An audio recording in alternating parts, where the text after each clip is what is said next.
Bonjour et bienvenue à tous. Aujourd'hui pour ce 15 juillet, aujourd'hui nous allons fêter Saint Bonaventure.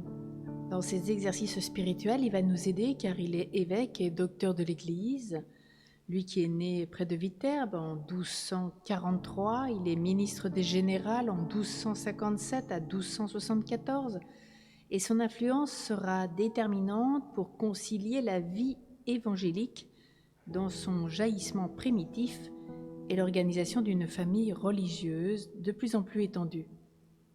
Son autorité intellectuelle s'impose elle aussi dans bien des domaines. Il est nommé cardinal et il meurt durant le concile de Lyon en 1274 après avoir travaillé à l'union entre les Grecs et les Latins.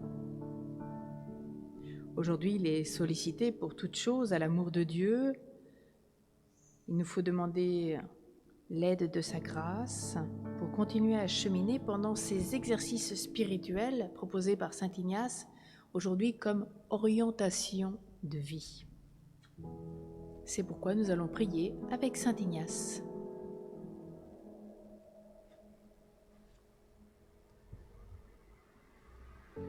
Je me sens, Seigneur, tout petit, anonyme, perdu dans la foule immense. Mes attentes, ma détresse, mon appel sont étouffés par tant de vagues déferlantes. Je me sens seul, abandonné, oublié. Seigneur, je crie vers toi, écoute mon appel, fais-moi vivre. Ton regard pourtant se pose sur moi, tu me remarques et tu me connais. Pour toi je suis unique et précieux. Tu veux que j'existe, tu veux que je vive, tu veux entendre ma voix et tu veux aussi recevoir mon regard. Amen.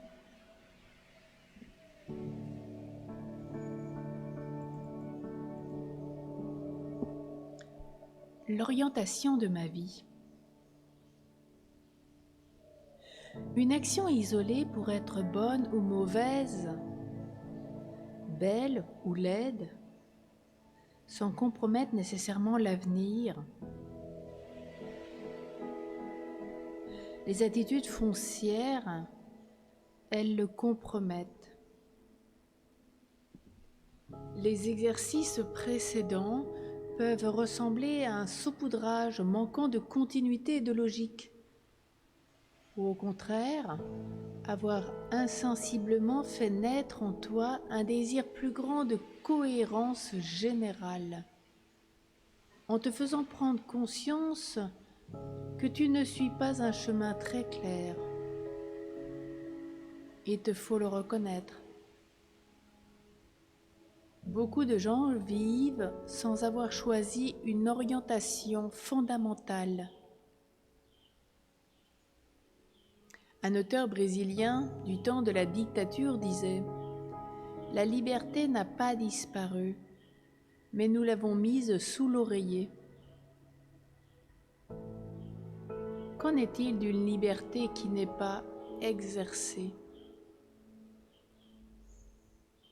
On ne peut être libre si on ressemble à une girouette qui s'oriente dans n'importe quelle direction. Celle du plaisir, de la peur, de la violence, du désenchantement, de la toute-puissance, etc. Ou qui se bloque à cause de la rouille ou du manque d'usage. Chaque être humain n'est libre, mais doit mettre en œuvre sa liberté, l'entretenir, l'impliquer dans des choix et parfois la libérer. Agir en homme ou en femme vraiment libre.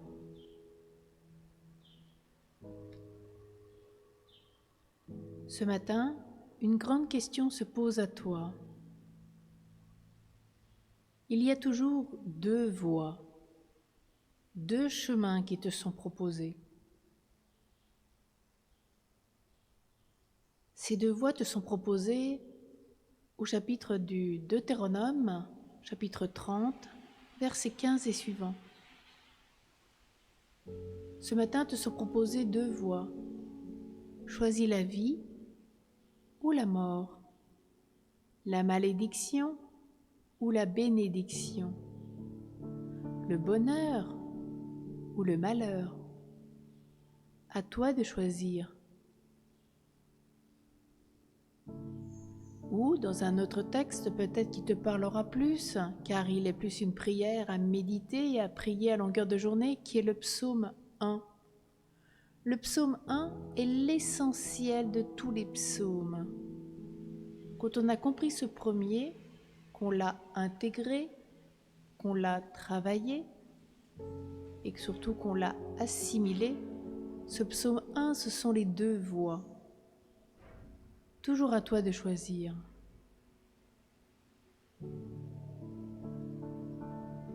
Devant Dieu ce matin, réfléchis à cette question.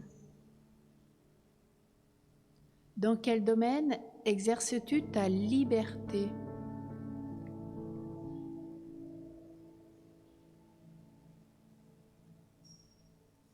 Est-ce que tu la risques dans un but précis ?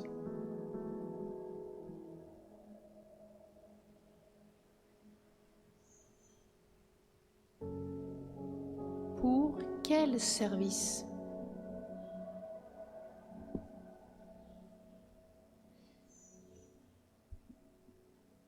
Est-ce que ton choix en vaut la peine ?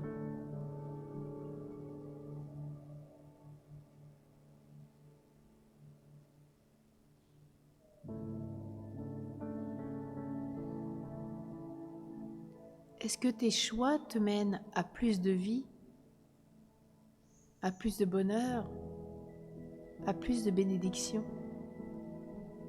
Ou le contraire ? À toi de jauger les fruits en vérité.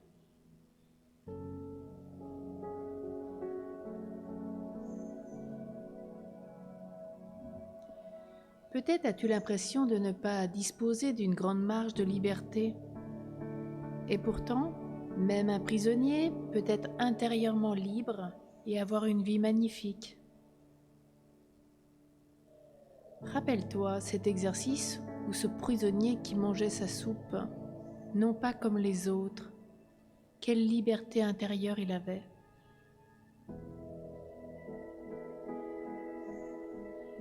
Rappelle-toi aussi pendant la guerre, où dans ce bloc on témoigne qu'ils sont heureux. Pourquoi sont-ils heureux ?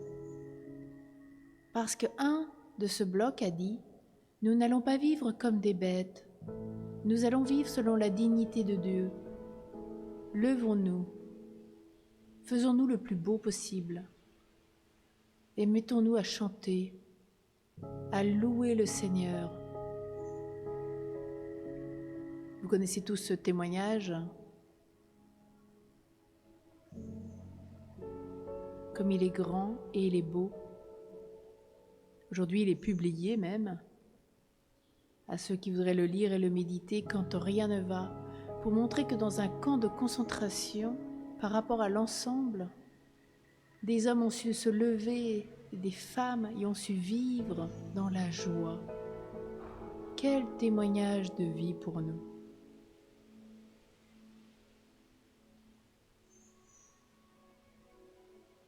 À plus forte raison, toi ou moi qui pouvons nous déplacer, qui ne sommes pas prisonniers, qui ne sommes pas aujourd'hui enfermés, même si nous commençons à manquer de liberté par des pressions, à toi de te rendre libre dans ton cœur. Que fais-tu pour qu'il existe plus de bonheur dans ton entourage, plus de justice, plus de respect, plus de solidarité, plus d'espérance?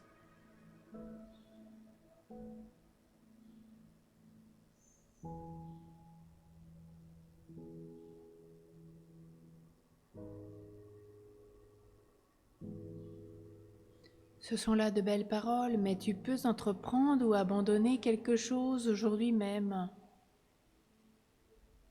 Et quoi?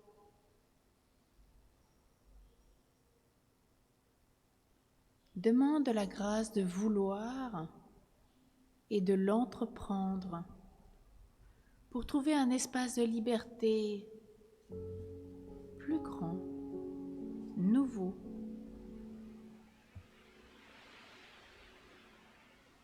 Nous ne sommes pas faits pour vivre sous l'emprise de d'autres personnes, de situations politiques ou sociales ou économiques. Dieu, depuis les origines, nous a laissés libres. Que fais-tu de cette liberté que Dieu te propose? Comment la vis-tu?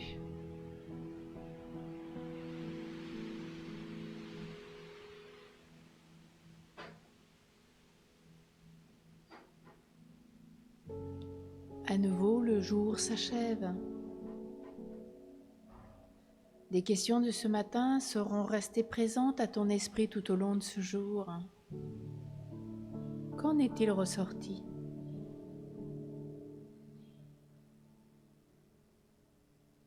Ont-elles changé ton attitude?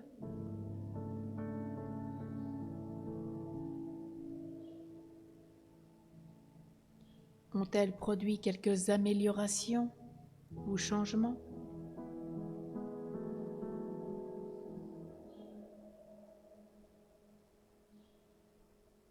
As-tu conscience de ton dynamisme intérieur?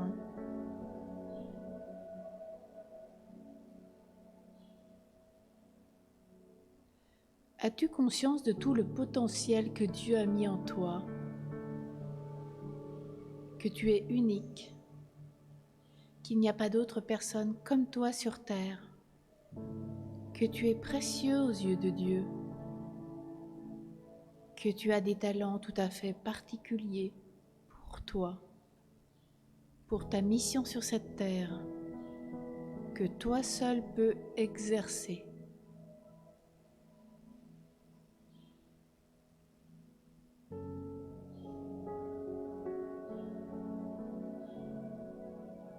Rends grâce pour tous les talents que Dieu a mis dans ta vie,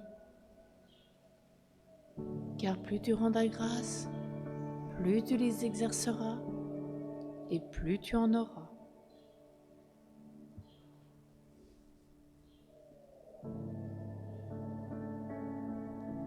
Parle à cœur ouvert avec le Seigneur. Et si tu le crois utile, va jusqu'à confronter tes désirs avec quelqu'un en qui tu as confiance. Deux pères Dieu vaut bien mieux qu'une.